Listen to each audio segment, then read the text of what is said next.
right, Ryan Reynolds here for Mint Mobile. Are you looking for a beach read this summer? May I suggest your big wireless bill? It's got suspense, mystery, a slightly flat emotional arc, and a shocking twist where you realize you've been overpaying the entire time. Fortunately, though, Mint's story is better. Every plan, $15 a month, even unlimited. That's it. Happy ending, 0 tears. Give it a try at mintmobile.com/switch. Upfront payment of $45 for 3 months, $90 for 6 months, or $180 for 12-month plan required. $15 per month equivalent. Taxes and fees extra. Initial plan term only. Greater than 50 gigabytes may slow when network is busy. See terms.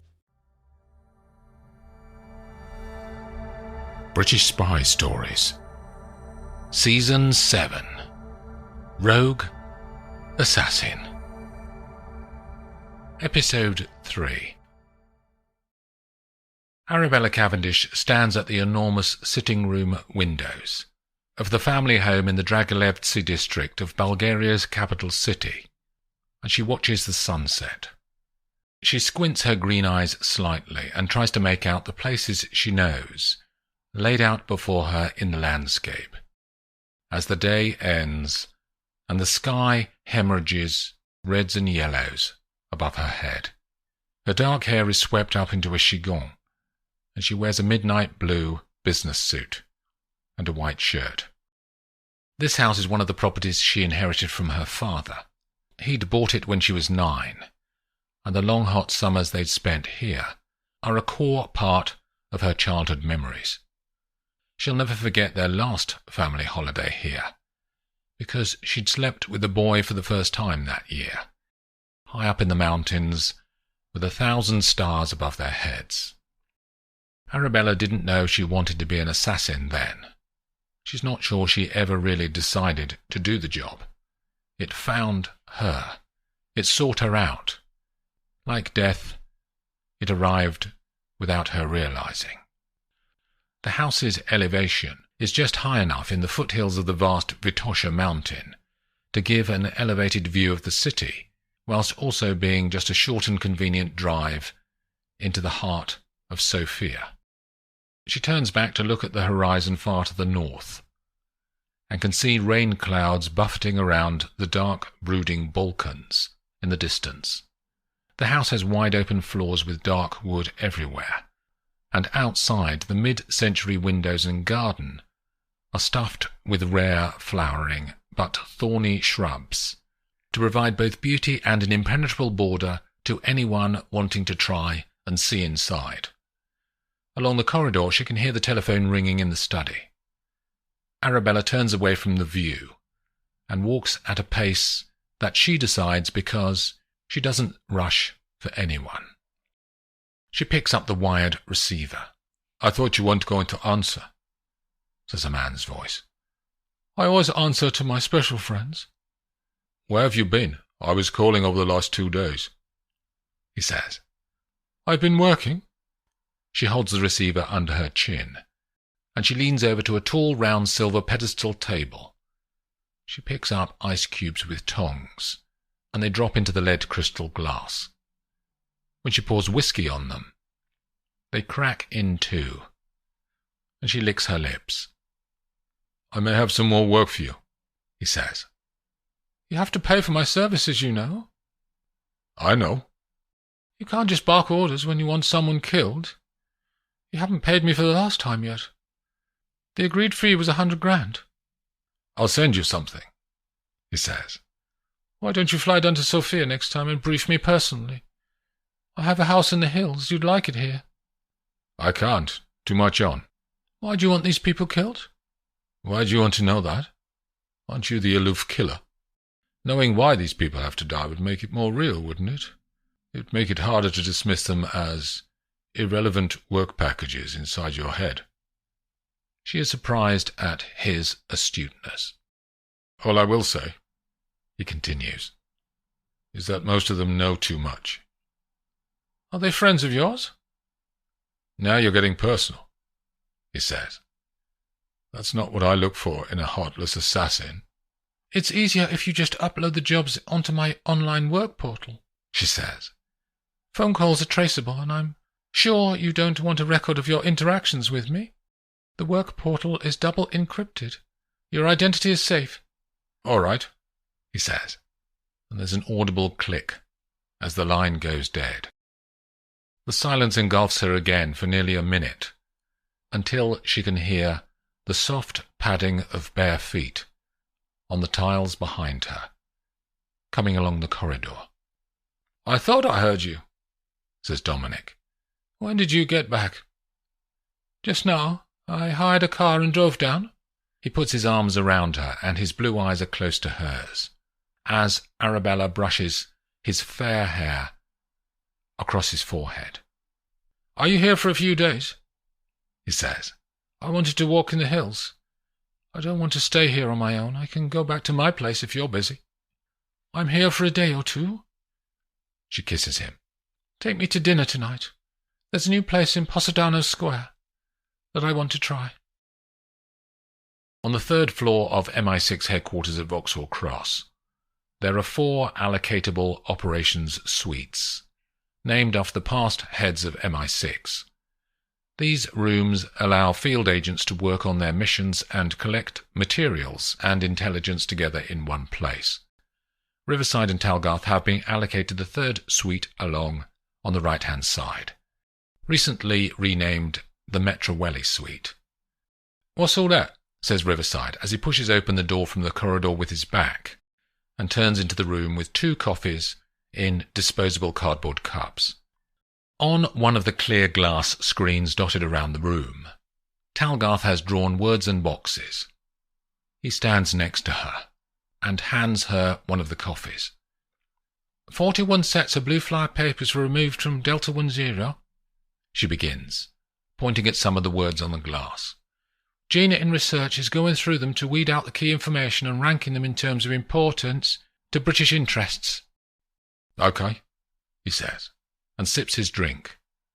Talgarth writes more words on the glass with a red marker pen. "The burglars snipped one set of wires on one window in the correct sequence so as not to trigger the alarm. That means they knew the floor layout, the alarm wiring, and the timings of the security visits," she says. "There are no signs of damage to the 2 coded entrances, so the gang had the numbers to those as well." She looks at Riverside. He nods, and she ticks one of the bullet points on her words in front of them. "Inside the storage," she continues, "there were no disturbed papers thrown on the floor, and there were no signs of the gang having searched for ages to find what they wanted. So they knew the index numbers and the section where blue fly paperwork was held. Lastly," she says, "in the shelving, they left some of the materials from blue fly. Gina's initial analysis of those leftovers has shown that the people named in those abandoned files are deceased. So the gang knew who was alive and who was dead before they broke in." Riverside scans the words on the glass. "So there's been 6 leaks of secret information to give the burglars the details they needed to do the job, yeah?" "Exactly." "That would have taken weeks, if not months, to collect together," he says. "They had to find out what information they needed, who knew it, then steal it or bribe people to get everything they needed. And that's just to get them to square one. If we need to know everyone who knew every part of the information," says Talgarth, "that could be hundreds of people." "It's less than that, Ivy. These things are all classified as secret, so anyone who looked at that information will be listed on the MI5 system Minerva, which we've been given access to." "Let's test one set of data," says Talgarth. She sits on a padded, tall stool in front of a giant Mac screen.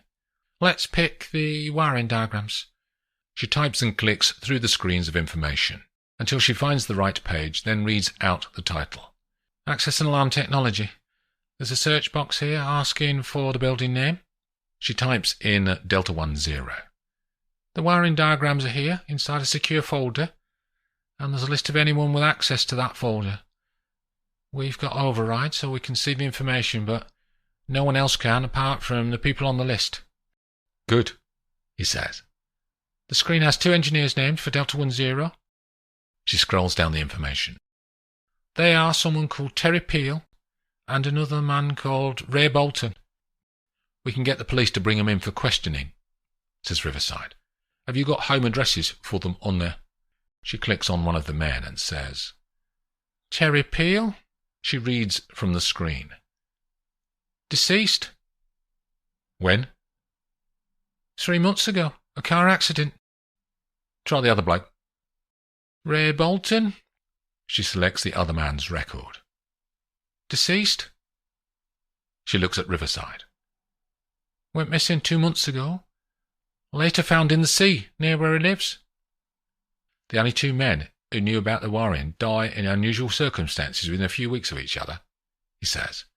Whoever paid for the burglary is not some small-time amateur then. This is a professional criminal network, or a high-net-worth individual. If they bribed everyone, says Talgarth. That's maybe a dozen people. Then, if they've had them all killed off too, that's at least $1 million in upfront costs. Maybe more.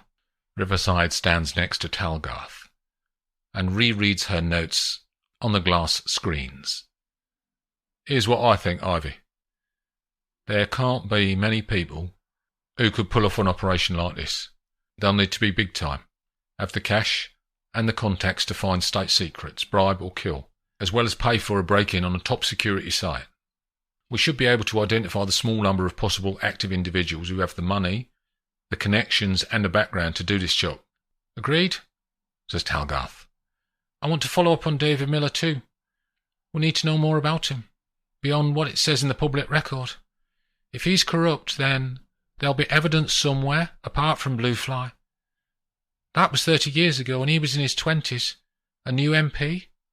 If he's been fiddling the books for 3 decades since then, he'll have slipped up. That's a massive security risk, even without this break-in. We can put a tail on him, says Riverside. I'll do it, she says. I'll tell Miller myself, and find out what makes him tick. It's not unusual for David Miller to get home late, given his job is the British Home Secretary. His Jaguar Sentinel passes the Epsom racecourse, and the lights along the roadway flash across his green eyes and his dark hair. The route to his house drops down into the country lanes of Surrey after that, until the driver turns off into the private nursery road in the upmarket and exclusive village of Tadworth. The gravel crunches under the car's tyres before it comes to a halt, and the driver opens Miller's door for him. Can I take your bag, sir? Thank you, Peter. He hands the red ministerial case to the driver, and the man disappears around to the kitchen entrance. Miller breathes in and out deeply in the night air. There's barely any moon, but the lights from the house scatter across the perfectly manicured lawn next to him. He can feel his phone hum in his jacket pocket, and he guesses that it's his wife calling. He is preparing a funny line in his head when he sees that it's not Lauren calling, but an unknown number. This phone and secure number were given to him on his first day in the job as Home Secretary, and the phone itself is a secure device that uses a national security network for calls, and not the commercial mobile networks that are used by the public. For those reasons, he answers the call. "Hi," he says. "Mr. Miller?" It's a woman's voice. "I'm on the road 50 yards from your house. Come and meet me." "Who is this?" "Will you meet me?" she says. "Not unless you identify yourself, as I'm sure you know there are security protocols that I must follow. How did you get this number?" "If you won't come out, I'll walk to you," she says. "Go out to the gate on your road. Tell the plain-clothed police officers in the car outside your house that I can pass." "I can't do that," he says. "I have a sample of a document from Operation Blue Fly. I'm sure you remember." "I don't know what you're talking about." "Evidence of your corruption, Mr. Miller." "I don't know how you got this number," he says, "but I need to report this call to my security." "You were a very junior minister in the Department of Trade and Industry, as it was. You took backhanders, didn't you, Mr. Miller? Did you know that you were being watched by MI5 back then? They've got evidence, or rather, I've got it now." He can't think what else to say, and is about to end the call when the woman says, "Walk out to the road, Mr. Miller, or I will publish it tomorrow." She hangs up. He stands in the moonlight, still holding the phone against his ear. Miller starts to walk on the gravel. The front gate has shut on the auto closer after his car came through 5 minutes ago, and he unlatches the pedestrian gate next to it and swings it ajar. He steps out onto Nursery Road. One of the 2 plainclothes officers in the Range Rover steps out too.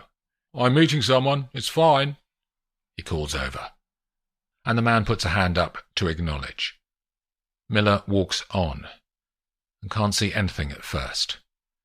Then gradually the outline of a young woman dissolves out of the darkness.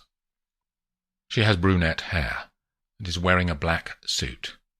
When she reaches him, she stops. Her eyes are wide and blue, and her hair is in a ponytail. "Who are you?" he says. "Elsa." "How did you get my number?" "We bribed someone," she says, a smile playing about her eyes. "What's this stuff you were talking about?" "Blue fly," she says. "You won't have heard the name, because you were one of the targets of it. You received payments in 1998 and 1999 that you didn't declare. The security services were watching you and others at the time, and they caught you." "Why have I never heard about this before?"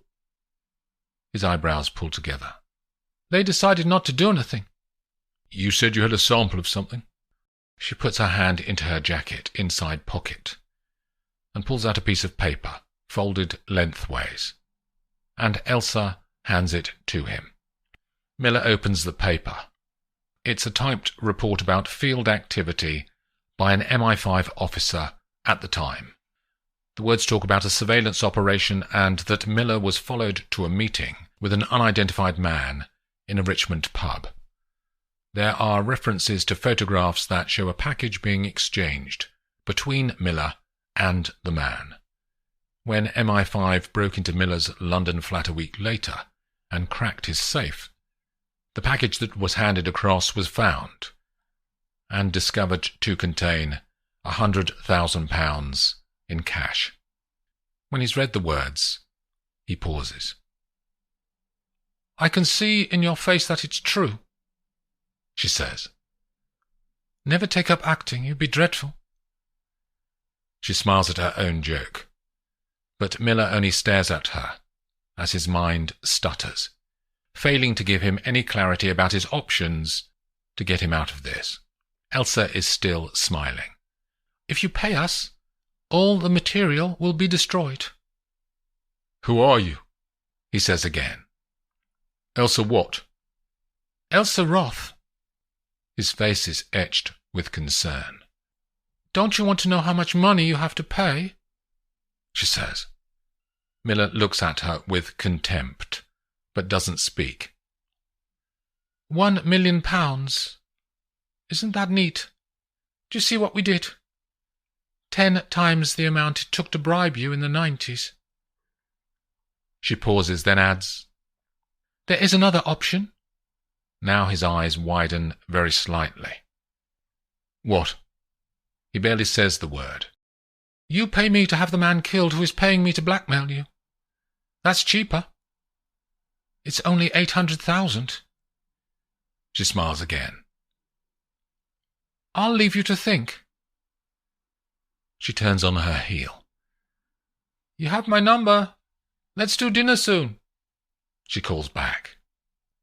Then she disappears into the darkness. Amazon Health AI presents Painful Thoughts. Why did I search the internet for answers to my cold sore problem? Now I'm stuck down a rabbit hole filled with images of alarmingly graphic sores in various stages of ooze. I can clear my search history, but I can never unsee that. Don't go down the rabbit hole. Amazon Health AI gets you the right care, fast. Healthcare just got less painful. Episode 4.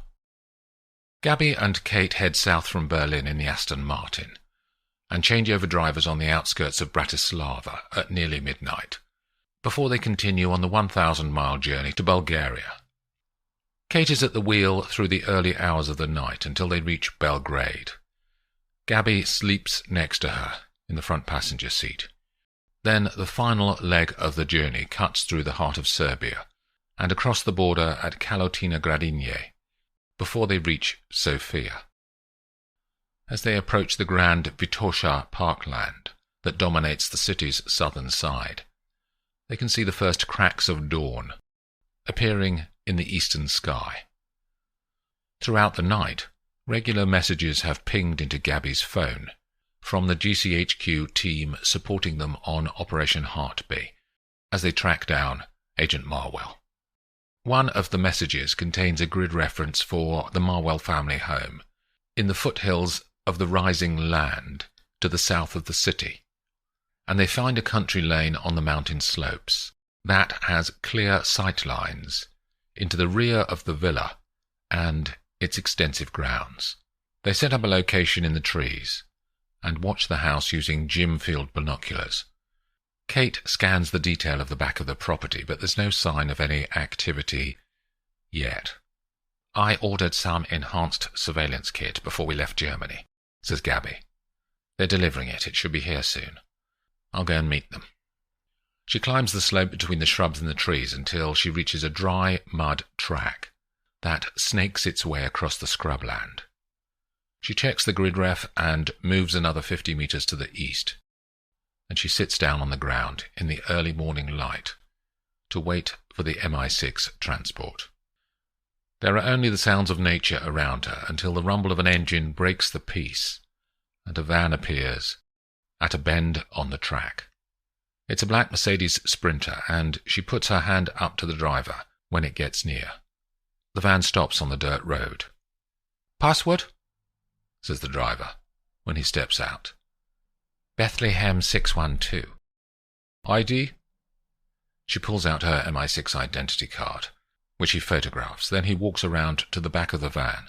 "It's heavy," he says. Gabby puts one arm onto the strap of a large backpack and turns to go. "Hang on, you've got 2 parcels. He holds out an attaché case. "What is this?" "They don't tell me that. I'm just the driver." She takes the case and the van bumps away over the earth before Gabby retraces her steps to Kate and their observation point. "No movement," says Kate, still watching the house. "What's in the backpack?" "Bugs and drones," says Gabby. "And what's in the attaché case?" Kate turns to look at her. A surprise, apparently. Gabby flicks the catches and lifts the lid. "Meal pack 23, she says. "I love this one," says Kate, and she walks over. Inside the case is a complete continental breakfast with croissant, meat, and cheese. They set it down on the bonnet of the Aston and pick out the items to eat. Gabby pours water into a chemical reaction heater, which warms a coffee jug without a flame. "No milk there. The big brain researchers haven't mastered that yet," says Kate. In the silence of the morning, a single noise rises up the hill from the house below. "Movement," says Kate. She looks through the binoculars. "It's Arabella." As Kate watches, a man steps out behind Marwell in the viewfinder. "There's a man with her? There was no mention of him in our briefing from London." "Let's send a camera drone down," says Gabby. "See what it's like and have a listen to their conversation." Gabby unzips the backpack and pulls out telescopic legs from the base. Then she folds back the lid to form a command center. Inside the bag there are a set of miniature T-19 drones, each the size of a housefly, and she launches one and pulls down the video screen on the command center to give them a visual link so they can see what the drone sees. She steers it into the air with a joystick, and the T-19 drops down towards Marwell's home. Gabby flicks the audio circuit into the speaker, so she and Kate can hear what the drone hears.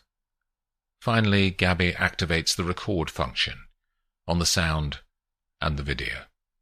On the terrace, Dominic takes a relaxing, deep breath as he surveys the garden. "I may have to go away sooner than I thought," says Arabella behind him, and he looks disappointed when he turns. "You said you'd be here for a day or two." "I'm sorry. Work won't wait, Dominic." She pauses. "I can hear Mrs. Nikolov coming up the stairs with breakfast." A woman in her 50s appears with a tray of food, and she places it on the round table in the centre of the terrace. Then she's gone, as fast as she arrived. Dominic pours orange juice and drinks it. "How long are you away this time?" he says. "One of my clients just said they had a work package coming for me." "What is this work of yours?" he says. "You never talk about it." She shrugs. "I don't want my work to be part of our conversation at home. I want us to focus on ours." "I want to support you," he says. "You do that by not talking about my work." She smiles impishly. On the hillside, the spies are watching the video. "Let's run a facial recognition of that man, who she called Dominic," says Gabby. She takes a still from the video recording and switches on the satellite link to get the command center joined to the MI6 Oberon operations system. Then she runs a facial scan against Dominic. Within 10 seconds, the app has found him. "Peter Andros," says Gabby, reading from the screen. "A major in the Swiss intelligence service, the FIS. London isn't aware the FIS is running an operation on Marwell, are they?" says Kate. "No, Sir Bernard would have mentioned it. He's always sensitive about not treading on other nations' agencies' toes." "Do we tell London?" "Not yet. If the FIS is working covertly on Marwell, we need to know why. It's unlikely to be anything connected to the death of Lawrence Aitken, so Marwell must be under suspicion for something else that we don't know about yet." "We could talk to Dominic and tell him that we've blown his cover," says Kate. Gabby looks at her. "Let's learn more first, then decide." On the terrace, Dominic says, "Shall we do that walk today? Up to the top of the nature reserve?" She smiles at him and nods gently. "You make me feel normal," she says. "Is that good?" "Very good. I don't feel normal enough most days, but it helps me survive when I'm working." "Let's go on our walk now," he says. "We can get up to the summit by lunchtime. I'm sure Mrs. Nikolov can create a picnic in 10 minutes. I need a shower. You go and talk to her. We'll leave in an hour." Gabby and Kate look at each other up the hill. "We have a kill order on Agent Marwell," says Gabby. "We could follow them this morning and enact that order and complete our mission." "We could?" There's doubt in Kate's eyes. "You don't think that's the right thing to do?" "She was a colleague in C9 Sniper Branch," says Kate. "I know we kill people every day. That's the job of a sniper. And she was stupid to work outside, but I'm not sure the punishment for her crimes should be ending her life." "What about Aitken?" says Gabby. "The blatant murder of a senior British diplomat." "That's more serious, of course. But if we can avoid killing her, it would seem to be a better option from my perspective." "Then we need to bring her in alive," says Gabby. "We'll follow them this morning and create a containment zone. This man Dominic, or Peter, is an espionage professional, so he won't be difficult once we show ourselves. Let's prep," says Gabby. The two of them start to explore the topography of the uplands above them, and they identify a suitable ambush location.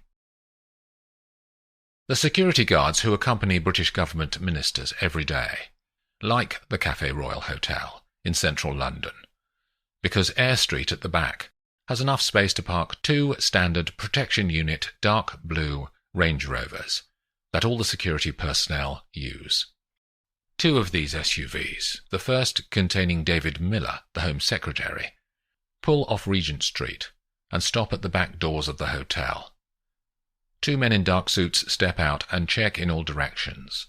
Miller's door is opened and one of the security men goes inside the hotel with him. The event that Miller is attending is run by the charity Food Lafitte, an organisation that he has supported since he became a Member of Parliament.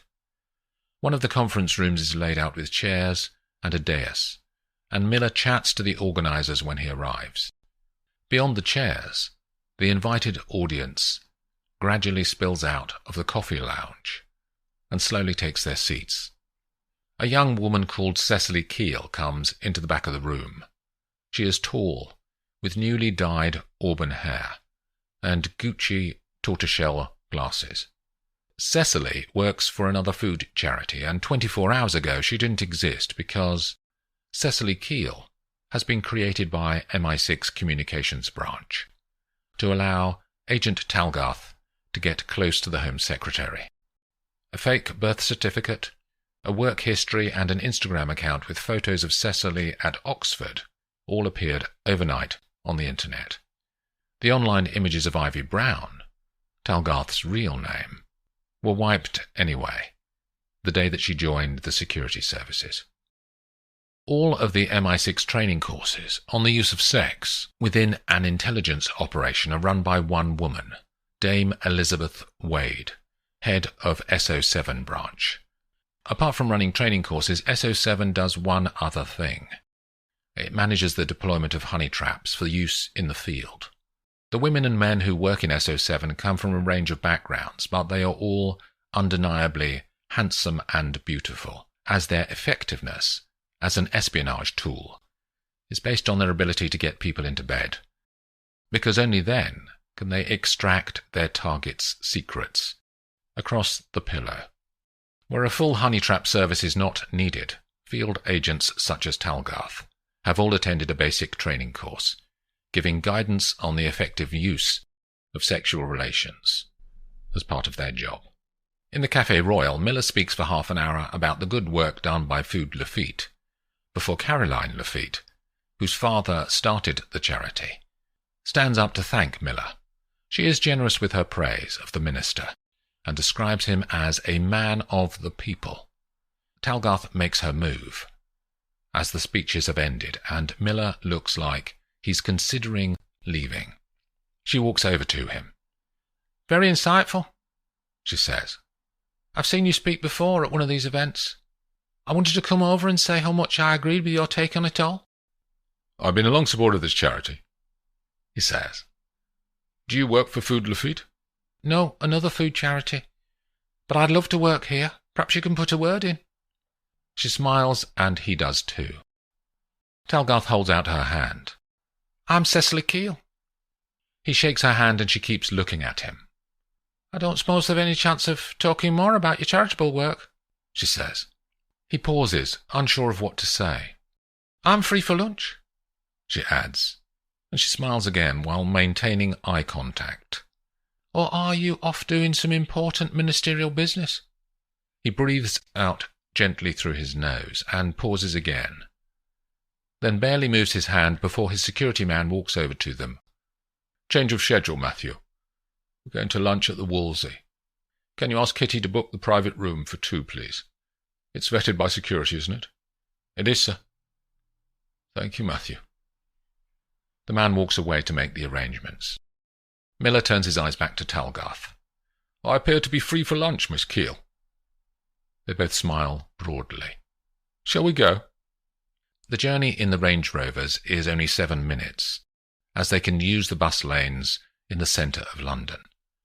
The cars stop in Arlington Street to use the secure back door entrance to the Wolsey. Then Talgarth and Miller are ushered to the staircase that leads up to the private dining room on the first floor. They both choose pâté en croûte and the sole, and order a bottle of Domaine Talmar, white Burgundy.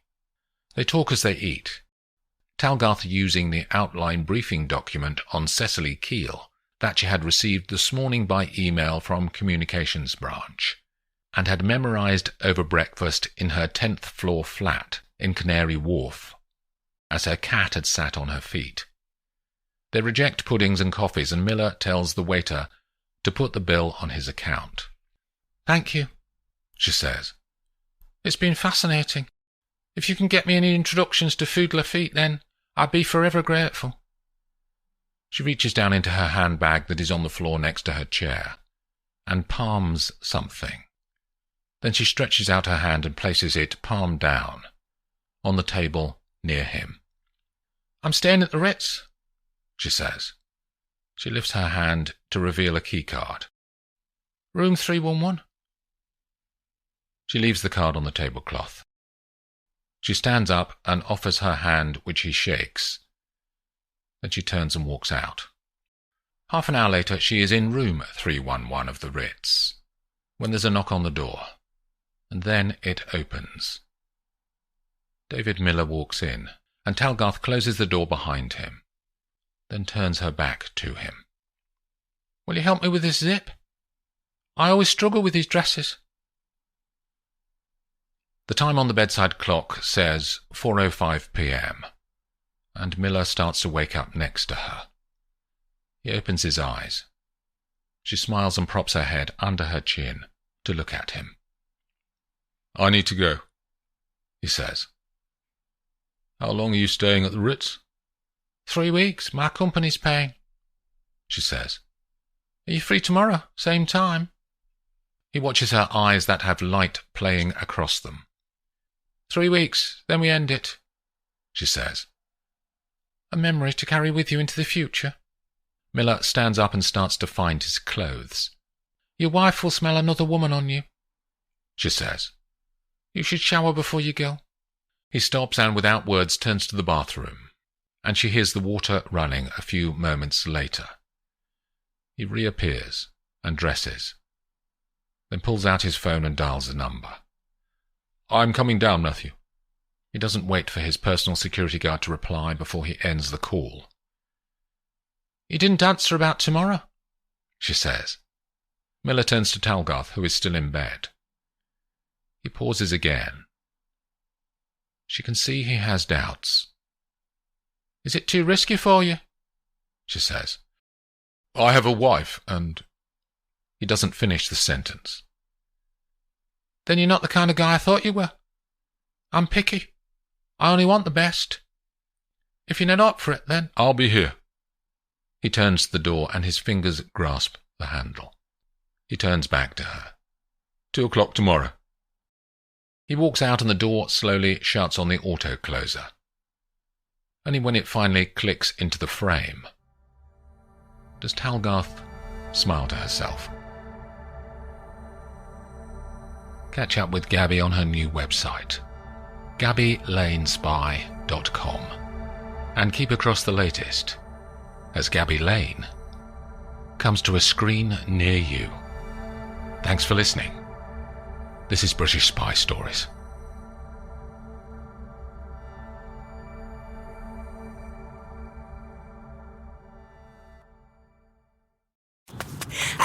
Ouch.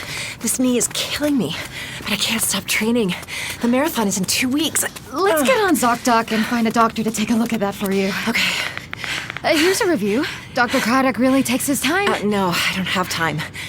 What about Dr. Charles? His patients say he can help find a quick fix, and he's in network. Great, now we're talking. Book it. Booked. 1 mile down, 19 to go. Bring it on. You've got options. Download the ZocDoc app today. Evening. Buyer's remorse. Buy a new car? I'll be moving in. Let's get started. Sorry, I think there's been a mistake. I bought it from Carvana. You what? Yeah, great price. I even have 7 days to love it or return it. So there's no... No buyer's remorse. More like buyer's rejoice. I guess I'll let myself out. Congratulations. I mean it. Buyer's rejoice. Buy your car today on Carvana. Limitations and exclusions may apply. See our 7-day return policy at Carvana.com.